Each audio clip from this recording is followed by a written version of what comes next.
everybody. Today we are here and we are talking about animation. We're talking about some indie animation, particularly two recent releases that I really loved. It's going to be fun. We're talking about Robot Dreams and Chicken for Linda. And I'm film critic Rachel Wagner. Stanford's here. Hey, how's it going? I'm good. How are you? Oh, I'm good. I'm so excited to talk with you about this. Some awesome indie animation. I guess our foreign, really more like European animation, I think. Yeah, but neither of these have much dialogue. They're pretty, I mean, one has no dialogue at all. And then so they're not like foreign films in the sense of like if people are scared at all. Like it's not. There's no reason to be scared of these No, no, films. no. I They mean, there are never both is, but especially with these two. so approachable and so Yeah. delightful. Yeah. Yeah. Yeah. And so it's going to be fun to talk about them. And yeah, Robot Dreams, we'll start with Robot Dreams. Robot Dreams was one that was in my top 5 movies of last year. Yeah, I remember that. Yeah. Yeah, and it was my favorite animated film of last year. And if I With had my cause. druthers, I mean, it would have been my pick for best animated film. mhm. I think it was a pretty strong grouping as far as the Oscars go. Yeah. And I'm never sad when Miyazaki gets rewarded. Right. That's never going to make me sad, Right. but I did think that The Boy and the Heron was prettier than it was necessarily successful. It was a movie that I admired more than I loved. Mm-hmm. You know, because it's Yeah. very pretty and has interesting things that it's trying to do, but it just didn't connect with me emotionally like Robot Dreams did. Yeah. You know. Yeah, that's fair. Yeah. So, but I was very happy that it got nominated at all. Oh, absolutely. You know, and the Academy, they often do tend to want to celebrate smaller independent animated films, which I do like that they do that. You know, that they've had movies like The Boy in the World, for instance, on there, or Cat in Paris, things like that. Yeah. You know, that I mean, they're part of the reason why people started to notice Cartoon Saloon, right? With Secret of the Kells getting first nominated. Yeah. And then, you know, all their films have been nominated except for this last one that they had. But all the Tom Moore ones and then The Breadwinner got nominated. Yeah. And so they've done a good job. The Academy has done a good job with that, I think, as far as animation. Yeah, I agree. Something like Flea as well. Mm-hmm. It'd be nice if one of those could actually win, but if they could win, right? But still, I think they get recognized. It's huge. They do, I think. And that was one thing that really frustrated me about this Robot Dreams is that I just can't understand, since it was finished and they had it, you know, because I had a screener for it in December. I cannot for the life of me understand why they waited until June and July of this year to give it its release. Yeah, I've been when you've got Despicable Me, too. You've got Inside Out too, because they had from December all the way until April without a single animated release in theaters. It just seems so bizarre to me. Like you've got not only got the momentum from the Oscar nomination going into February and March, but there's literally no competition. I mean, that's why Migration was able to clean up, because there was nothing. Yeah. You know, we had talked about this just, off camera, but the Neon, the distributor, right? That's got the North American distribution rights. Also, I mean, not only do they not hold, they've held it from putting in theaters, but like no digital options either. You can't even like buy it, Right. Not yet. I'm sure. Not yet. I mean, I'm sure that'll come, but I'm with you. I don't understand why they've been waiting, because I've been anxious to see it ever since you talked about it, right. and then plus then right after the Oscars too. Yeah. Like, where's this movie? All that momentum, and people there are a lot of people who want to watch all the nominees. Yeah. And they did, it was like one day or something like that. They had like a It wasn't a Fathom event, but it was that No, kind of thing. yeah, like the Cinemark I, does, or was it yeah, that, it was that or or AMC Arts or something like that. One of yeah, those chains. one of those chains. And so I guess there was that. I know that's where my friend Larry saw it. Okay, yeah, I couldn't make it to that, which No. bummed me out. But it was just so odd. Like I cannot understand why you'd rather release it in 2 months where there are two of the biggest franchises, huge mega animated films. Why release it then when you had 3 months with nothing and the Oscar momentum? It's so Yeah. weird. Well, and then in our market, which I mean, this is not a surprise, but it's only playing at the art house. Yeah, it's only at the Broadway and independent, which is a and shame. one screening a day too. Oh, is it already down to one? Yeah. Oh, man. Well, you know, That's a bummer. so Yeah. It's too bad. it's too bad. But we're going to talk about it and Chicken for Linda, and hopefully you'll be able to, if you're listening, you'll be able to keep an eye out for it so that you then when it is on VOD, which should be soon, you can check it out because it's really, really a special film. It is. It's terrific. Are you a fan of Rachel's Reviews? Do you look forward to Family Movie Night, Female Film Critics panels, or the Talking Disney podcast? If so, please consider supporting the podcast by becoming a Patreon. As a patron, you get to access monthly events such as the watch-alongs and Q&As, where you get to talk to stars and find out the behind the scenes of the movie making industry. And you can pick what I review for Family Movie Night or even become a guest on the podcast. Podcasts and YouTube channels are expensive, and I really, really could use your help. I would so appreciate it. You also get to be a member of the Facebook group where we talk about all the films that we're seeing, and we have so much fun. Go to patreon.com/hallmarkies and select one of the Rachel's fan tiers. That's patreon.com/hallmarkies. Is the creation directed and written by Pablo Berger. And it's the adventures and misfortunes of dog and robot in New York City during the 1980s. I love the setting. Yes. It's and also creative. It's so creative. And basically, you know, all of the inhabitants of New York City are animals, anthropomorphic animals. Yeah.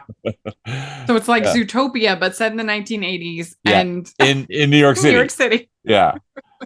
Yeah. And they really capture even like the infomercial that he's watching when he sees about the robot. And so starts out, he needs a friend.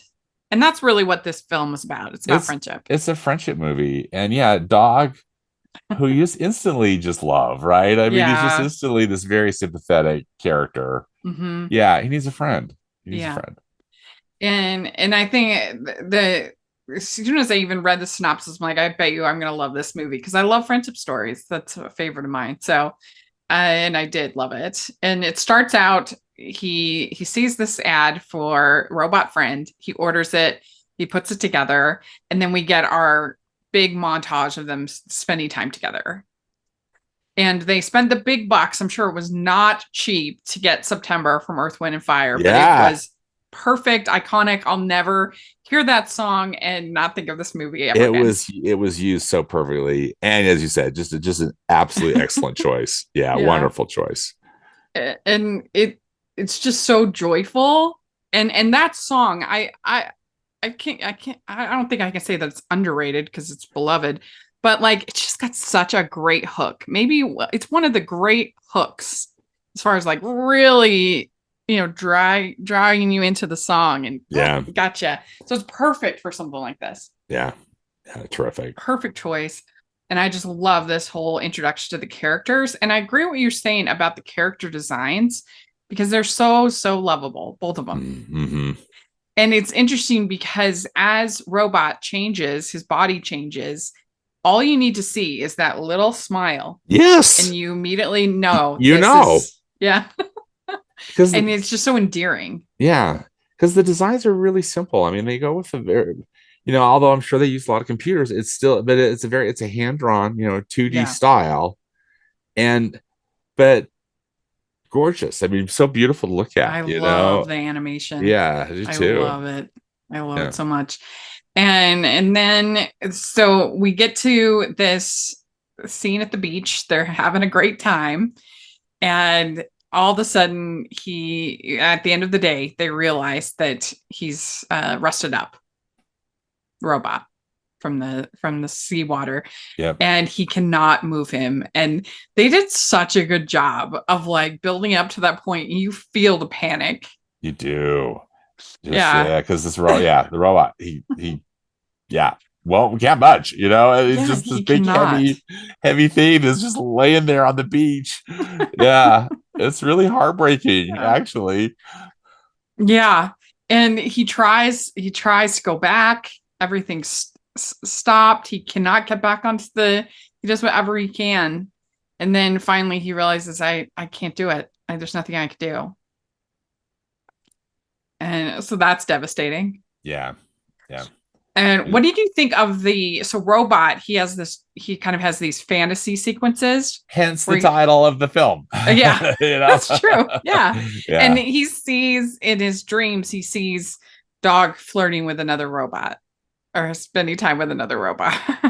Yeah, that's because the dreams are interesting because they're a combination of almost like kind of happy dreams, and then they have got this sad twist, that he sees Dog with another robot, which is a bit of a precursor, but to what happens. But anyway, what a clever idea, because you wouldn't think that like a robot would have dreams, like being this kind of this robot has got this consciousness about him, and yeah.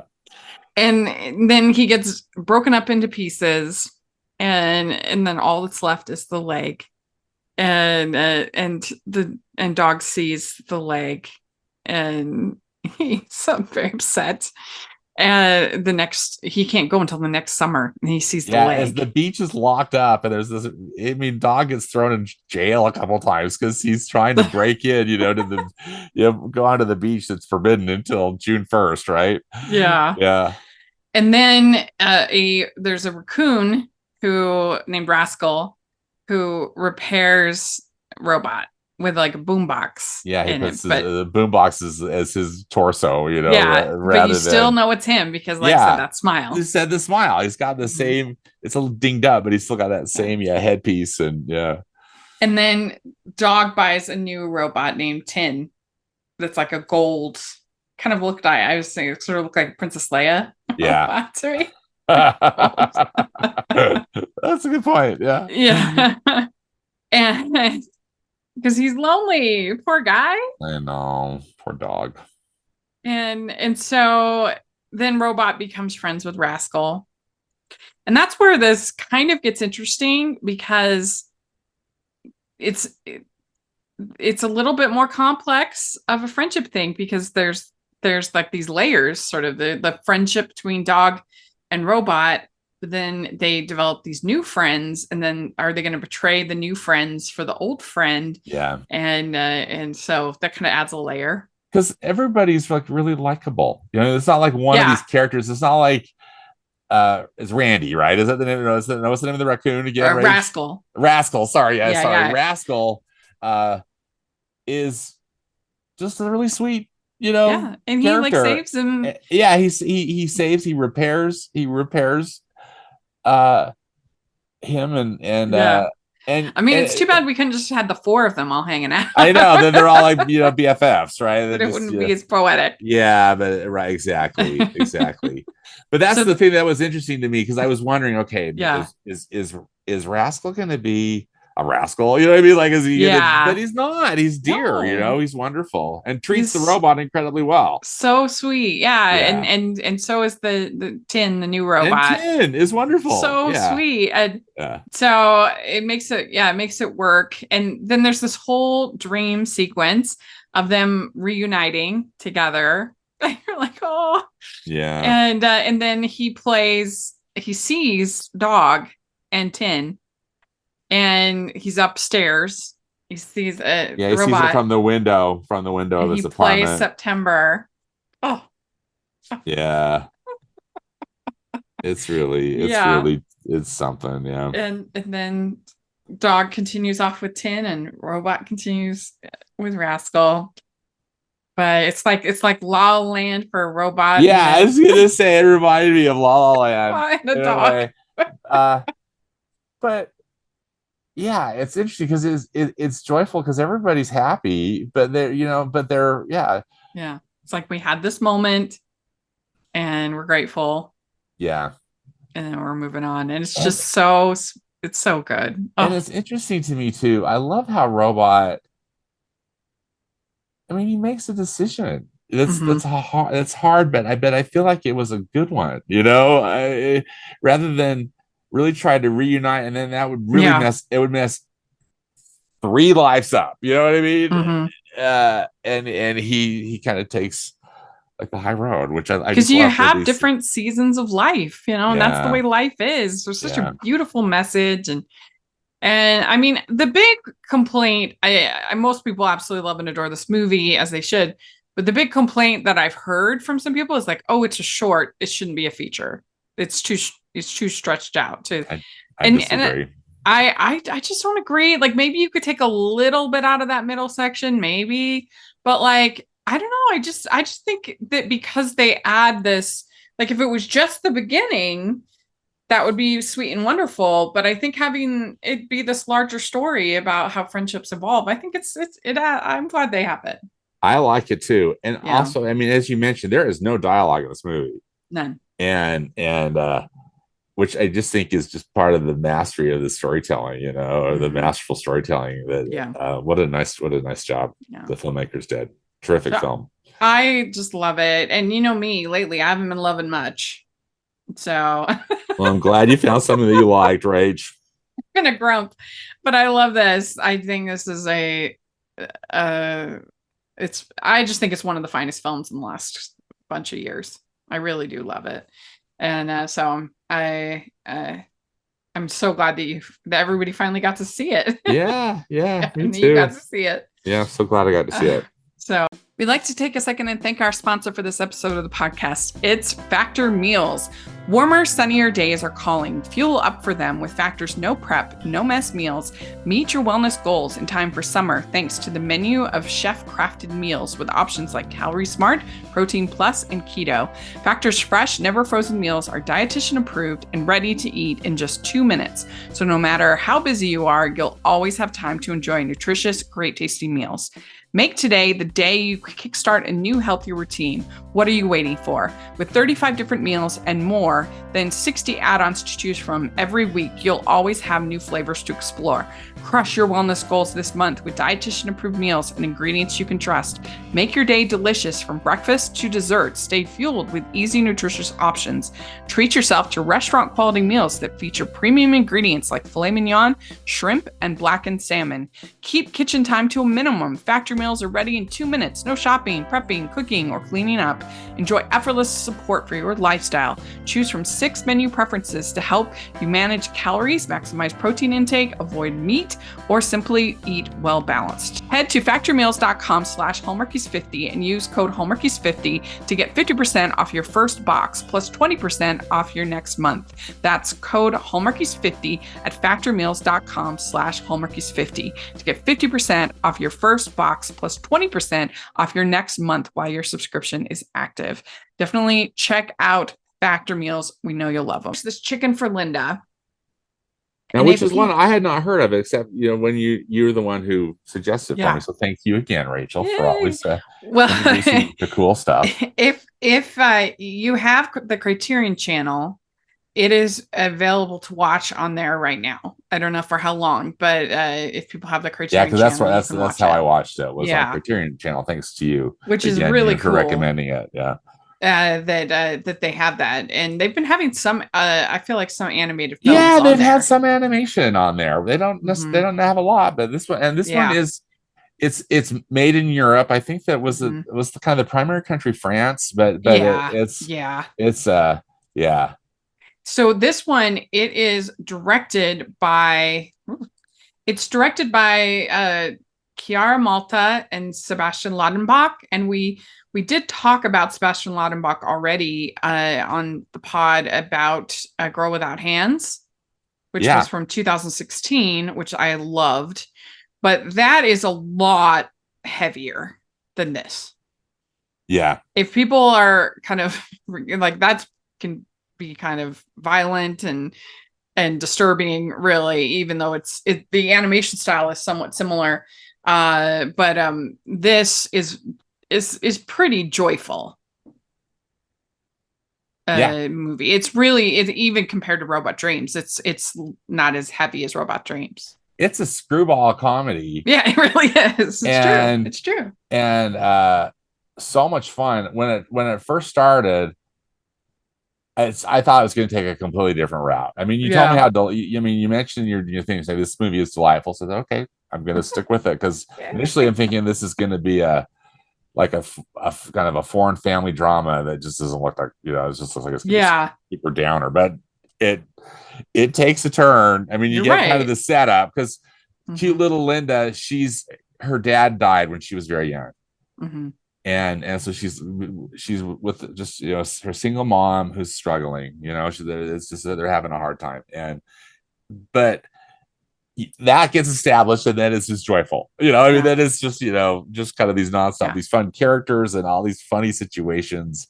Mm-hmm. And this really unique animation style. Yeah, really unique animation style, and it's so bright and vibrant, and I love the joyful colors.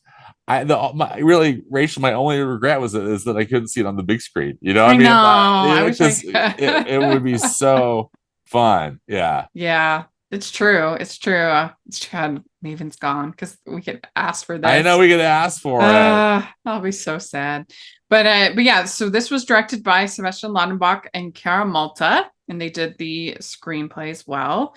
And it's a loving mom, Paulette, who feels guilty after unfairly punishing her daughter, Linda, and would do anything to make it up to her. She sets off to make a chicken with peppers, even though she doesn't know how to cook. And so basically she had lost her wedding ring, which she's a widow, so that's going to be really, and she had accused her daughter of taking the ring, and then she finds it, and she says, I'm sorry that I done that, and I want to make it up to you, so I will make you chicken with peppers, your favorite meal.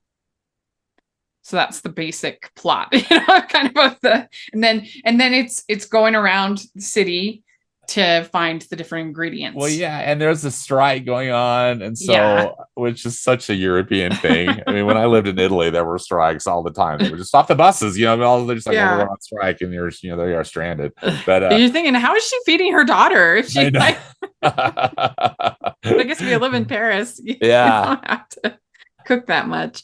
But the first thing is to try to find chicken, and they end up stealing a chicken and then figuring out how to kill it.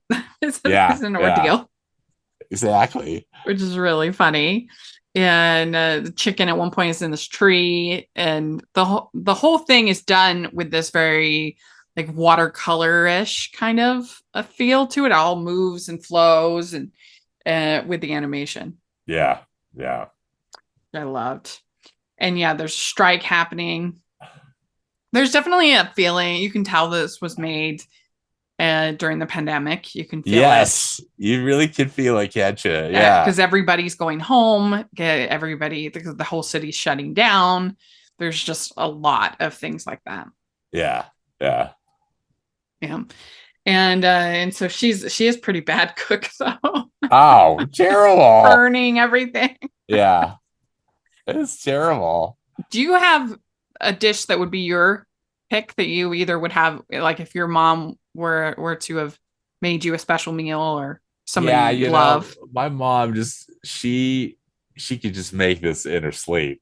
She made a killer roast beef, mashed potatoes, some kind of a nice vegetable on the side, and then always a chocolate cake. That was just kind of like the Sunday family meal, and I just loved it.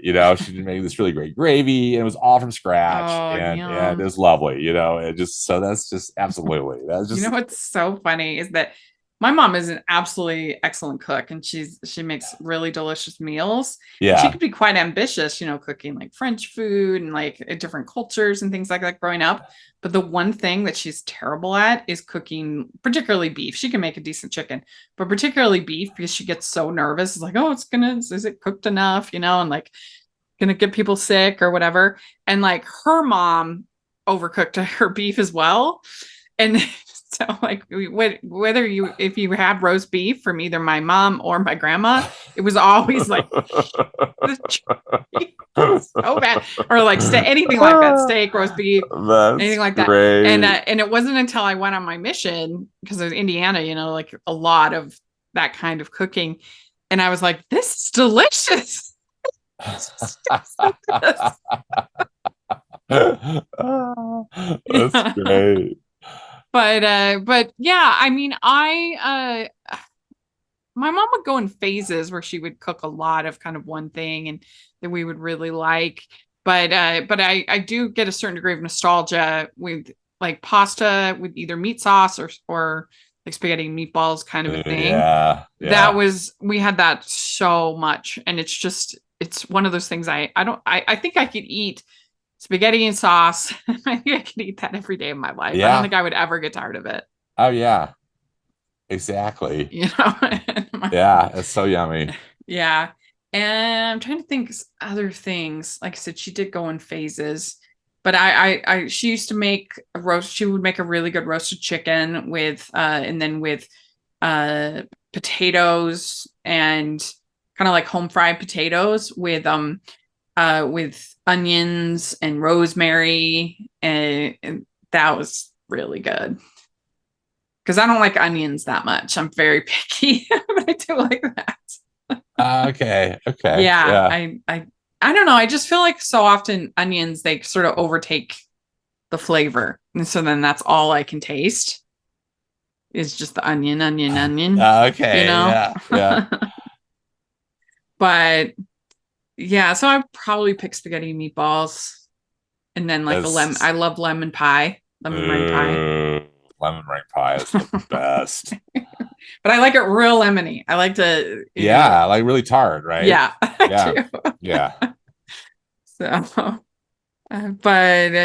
so she picks chicken and peppers, and even though that seems pretty basic, she's burning all over the place. I mean, clearly, well, because the mom is introduced really, after the opening credits. She's just using the microwave. She's just making it's just frozen meals. That she's warming up. So I don't think she cooks. Yeah, that's the impression I got. And there's Jean Michel, and he cooks he just like takes mercy on her. He's like, I'll cook it. And then there's this guy Sergey, who is the police officer. Yeah. So you gotta get it. There's curfew or whatever. And they kind of, Paulette and Sergey end up kind of starting a relationship by the end. Which was so cute to me. I thought it was so cute. Yeah. Happy again, because it's just, the film starts off in such a kind of a sad way, and then, as I mentioned, it pivots, and then it's just delight. Yeah. And I love Linda as a character. She's so sweet. She is the cutest little girl. Very cute. Yeah. Yeah. Mm-hmm. And with cute friends, I thought too. Her friends are cute and thoughtful. And I agree. I was wondering, you always wonder if there's just going to be someone who's going to be mean or extra, right? Or whatever. And they're cute, and like the little brother, her friend's little brother, is just the cutest. Even though he's very precocious, but he's like 2, right? So he's always just adorable. The kids are adorable. Yeah, and I love the music. It's perfect. Oh yeah, the music. It's Clement Ducol, and it gives that screwball energy like you're talking about. Yeah. It's really good. It's really good. Yeah. So I asked on Twitter my followers what they think of these ones, and I actually got a lot more. I didn't think I would get anything because they're more independent, but I actually got quite a few responses. Let me pull those up. Yeah, I'm anxious to hear what your wonderful followers have to say. So Justin J. Smith, I thought Robot Dreams should have won the Oscar last year. Yeah. Mike K says both are excellent. I have thoughts about the way Neon handled the distribution of Robot Dreams, but that's a conversation for another day. Yes, we agree. Elise Chafin says, "Oh, I've never heard of Chicken for Linda. Yeah, you must go searching." yes. Watch it. And then she says, "And you know how much I love Robot Dreams." I do know. iCritic says, I've seen both on Robot Dreams. Dreams is a sweet, nostalgic trip that understands that while a period in our lives may be impactful, there's just as much excitement in future possibilities not planned. And then on Chicken for Linda, a unique animation style and touching relation between mother and daughter rises above a story that puts characters through more than one idiot situation. So that's fair. Okay. And that is, yeah. Fair. Edward Douglas says, loved Robot Dreams in my top 5 for this year. Valerie Calfrin, haven't seen either, but I've read enough about Robot Dreams to get teary-eyed. Oh, see, yeah. David Davidson says, love Robot Dreams, and I liked what it seemed to be trying to do with memory and the processing of trauma. So, yeah. That's fair, yeah. And Matt, Shut Up Matt says, Robot Dreams is essential filmmaking and a testament to what can be done in animation and film in general with emotionally rewarding storytelling and no dialogue. It's depressing that a gorgeous animated film like this is overlooked and Despicable Me 4 is doing as well as it is. I agree. And the thing is, I agree too. I was posting it the other day on Twitter. I said, I wish that we lived in a world where people could go see Despicable Me 4 and then at the end they'd be like, surprise, you get to also screen Robot Dreams. Yeah. Because you just wish that there was a way of like letting all those people who come to see Despicable Me 4, and some of them were probably disappointed, could like I just wish there was an easier way to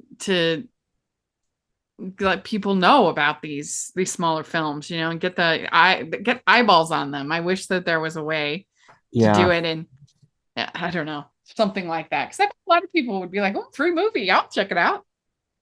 Exactly, and they got to see the one they wanted, right? And then you get this added bonus of something that actually is like really good. I know. if only. Yeah, but I wish. Yeah. Gerald Blackheiser Cole says, both of them fantastic animated movies worth seeing. Chicken for Linda is hilarious and heartwarming, where Robot Dreams is such a multi-layered and energetic animated movie that is beyond me indeed.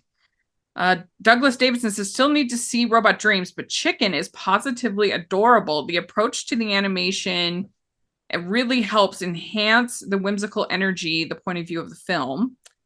Harris Dang says, I like both. Been a while since I've seen the latter, but I found it quite funny and the animation was fantastic. Mike Webb, he says, both hand-drawn animated works of art. Robot Dreams is deeply humane film that doesn't feature any humans whatsoever, and Chicken for Linda is vibrant and heartwarming comedy of errors, both wonderful in their own right.